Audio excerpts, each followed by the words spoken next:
I'm going to talk about a project from way back when, the .com era. Anyone been around there?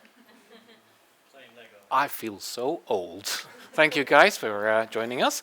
Now, this project failed, of course, and I'd like to share what I would have done differently, and I will concentrate on the word no, or rather, how you can say yes but mean no anyway, and why you should do it. So, first off, here's me. I tend to gravitate around 3 words: people, competence, and code. That's what I do. In different formats, in different ways, but I love those 3 words. So the roles are a bit different, it varies, and you can reach me like there. Oh, by the way, that's a selfie, that's a failure. You're not supposed to take a selfie towards the sun, right? That's why I squint, it hurts, so don't do that. Okay, so here's the story of Danielle. Now we had this customer. The .com era had loads of money, loads of promises, and a bright future. Not. We had the money. We had the inclination. We wanted to reach heaven and move it. And this was one of those projects. It was a real-time auction site. It wasn't like eBay. eBay is just a date and a time. This was for real, and it was in 2000. And if you remember back then, we had modems. It was like real slow and kind of shitty speed. And you're not supposed to be doing this back then. Nowadays, maybe. So our customer, is an anonymous customer. I blanked out the important bits. They wanted to do this for real, within the regular types of auction site that you would have in real life. So they would stand there saying, "Oh, this is this item, any bidders," and so forth. Except it was this system doing the selling. So you would be doing it online, on a website, as well in real life. Now, we didn't stop there. We had grand visions, or rather, our steering committee had that. Our steering committee was a bunch of men. I don't know how to translate this, but they were quite gubbsjuka. Anyone? Can you help me? I'm doing a video here in English, so...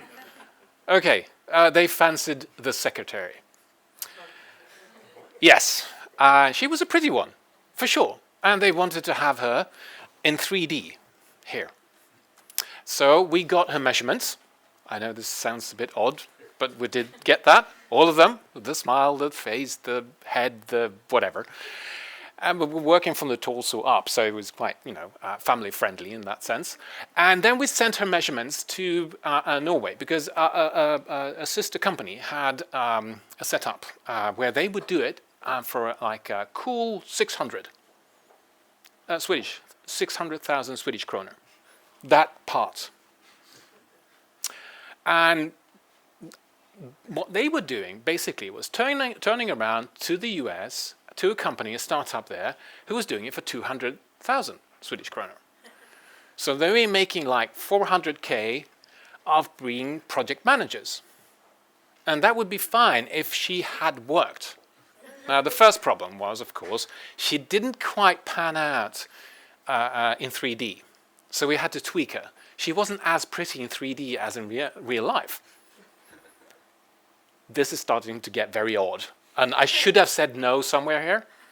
I didn't. Anyway, so we sent her over, we tweaked her, we got her back, and she didn't work. Now, she's like real 3D, like run around, shoot them up kind of 3D, Quake, Doom, Call of Duty, whatever. That's the technology. So we had a graphic cards driving her. So she was standing there, looking at us, and waiting for bids. One bid. And I got her to work on 1 machine out of 10. I sat down with our Norwegian sister company, and I asked the project manager there, this doesn't work. I mean, it's like shit. And he said to me, and this is kind of, the culture shift and the language is really difficult here. So he would tell me, det är greit.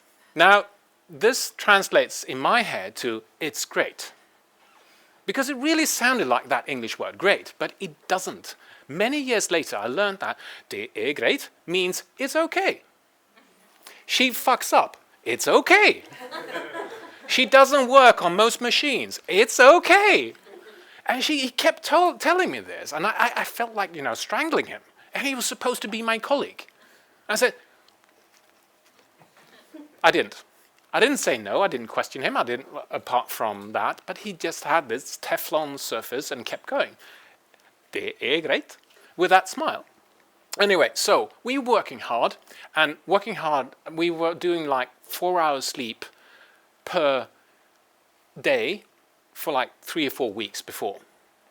And we had geared up the whole thing. We had journalists, we had the works. Now, I was so dog-tired at this point. So I remember we were sitting in the villa, which is like in Limhamn. Zlatan bought it later on and turned it to summer cottage he's not using anymore. We were using that. We had to have some kind of decent office, right? So we're sitting there and working real hard, and I was so tired. And our customer, the CTO, calls me in and said, "Look at this text field. It's only 15 characters wide. How on earth are we going to get in names who are typically 20 characters into a 15-character wide text field?" Now, this was kind of a big system. It was a lot more than this. I was going, "I don't know." And I remember, this is the only project, I was standing out in the courtyard, crying in the middle of the night. I was that tired. I was down on my knees. So I cried a bit, went back in again, and kept working. And I did the 20 characters change, etc.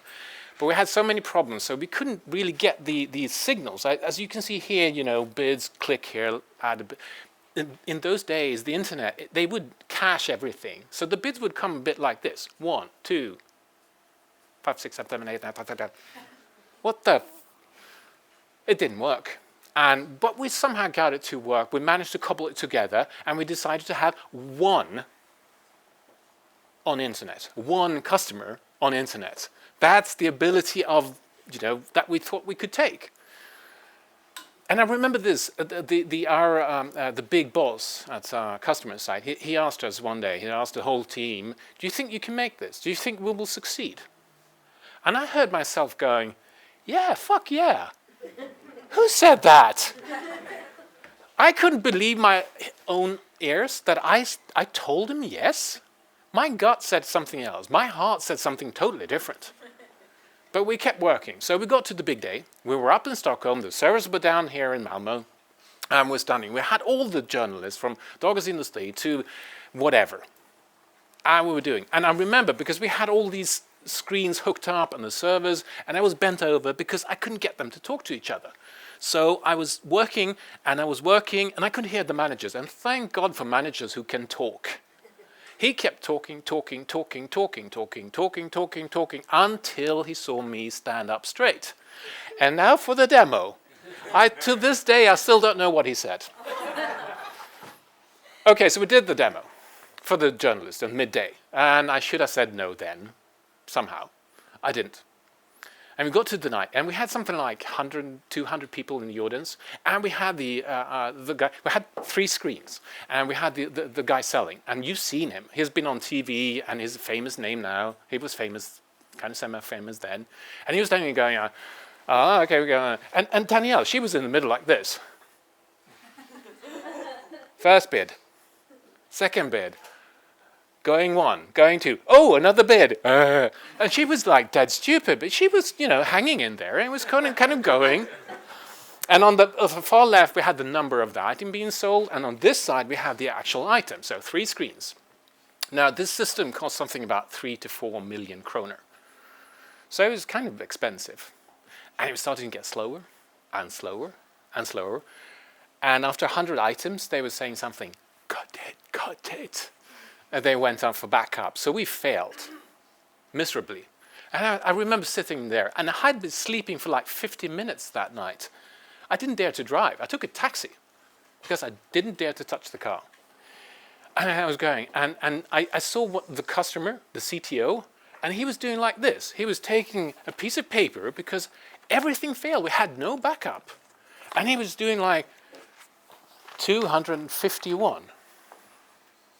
And I thought that was a crappy system. So I took a few of my colleagues. I hooked up the computer in like 5 minutes. And on this screen, we kept Danielle going like this because no one could tell. And that screen, I set someone to surf the website because it was still up. So they would do the manual surf and show the item. And on this far left, God save, what is it? Note. You know, the word editing, super simple. 250 points. That's a decent size. In 5 minutes, I created a system worth 3 to 4 million kroner. They couldn't tell the difference halfway back. The day after, what was the result? The expensive contractors, consultants from XXX failed miserably, etc., etc. I remember walking away from there. I couldn't touch the ground. I was so tired. I actually felt like I was stepping above everything else. But I was so happy. It was over. It was over, finally. I gained 4 pounds and 2 kilos. I still carry them today. All that pizza. And that's the story of Danielle. So what did I learn? Oops. So why didn't I say no? What should I have done with a no? Well, I could get some kind of early warning. Change the ambition. Do something different. Take away stuff. I should have done that, at least to save myself, the project perhaps. And also, if you don't do that, you're not giving a future yes, a future project its chance to succeed. So, how can we look at this? A typical successful project. You start here, you want to learn martial arts, marry someone, whatever. And you get to this point, you know, it's not the wedding, it's not the honeymoon. That's probably over here. Anyway, so it's all hunky-dory, and you keep working and you start to realize that you bug each other. The team isn't working. The project is at fault. Here's the dip. That hole is what makes it difficult. I mean, if it wasn't for that dip, everybody would be doing a Danielle, right? Or something similar. Now, this dip is actually good because it keeps the competition away.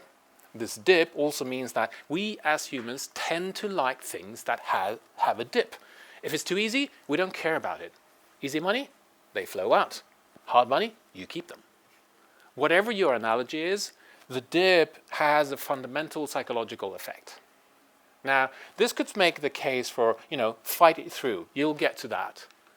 What if you don't? What's the next? How does it look like when you're not making it? Well, you get that top, and then you just flounder and flounder and flounder, and it's not improving. Not now, not soon. Then you have to give up. You have to give another a chance, another project, another company, another partner. I don't know what. But learn to differentiate between the two. And that's one of the reasons you have to say no. Recognize the situation and then think about how to say no. Now, I'm not going to say how you should say no. I'm taking a different approach. I'm going to say yes, but the effect is no. Okay, so 5 shades of no. Yes, but what should I not do? Now, this is my favorite. Because often what happens is that you get one person saying, could you do this? Okay, yeah, sure. And then someone else comes the next day and says, could you do this? Okay, yeah, okay, sure, I'll do that. And they keep asking, but it's different people, it's different wishes, it's different, but they come to you at different points in time asking for your help or your energy or whatever. And never ever do you get the chance to say, hey, you sales rep and you manager, can you talk at the same time, tell me which of these two guys I should please? Which of these 2 things I should do first? So you can say yes, as long as you remember the second one, to put things and say which one goes first. Because you're doing yourself a disservice by not setting a priority. Now, that's something you have to practice, of course, but you can do it, and it will set a priority. Now, we're going down the scale here. Yes, I'll do it later. I'll do it at that point in time. Now, you are setting the agenda yourself because you have a fair idea what makes sense and how you can do it in the best order. So you're suggesting something, you're being proactive about it. That's being your own project manager, really. But hey, we all need that, so please do it. Okay, so you failed with that. And you failed with the first point. Now, the typical thing is that people want to have an answer at that moment. Give yourself time to think. Can you come up with a better way? Can you come up with a different approach? Can you do it and get some more information so you know what to do first? Or can you just postpone so you can get a better yes to them? Or just plain out maybe a no? So give yourself time to think. It's not a yes, it's not a no, it's just let me think. Here's the black jazz, yes. The yes, I'll do it whenever I feel like it. Yes, I'll do it. Yeah, right. Yes, I'll do it. I'll do the minimum just to keep you happy as long as I go to the other yes, which is far more important, but you won't agree with me or my manager about this anyway. Now, I do recommend caution with this because it's like booze, you know. It's good to a moderate amount. As soon as possible. As soon as possible for me means next year. But I didn't tell you that. Okay. So it's a black yes, totally black. Now, if you fail with everything like this, no. But there are tons of advices on how to do a good no. So you can search, say, how to say no. There's WikiHow and there's God knows what, how to do it in a respectful, clear, and thoughtful manner. But practice it. We're too far Calvinistic sometimes, at least I am. I want to say yes. I want to make everyone happy. I want to deliver, sure. But this is the frank no. And you will, at some points in time, in some project, somewhere, save it from itself by being tough. That's it. Thank you, everyone.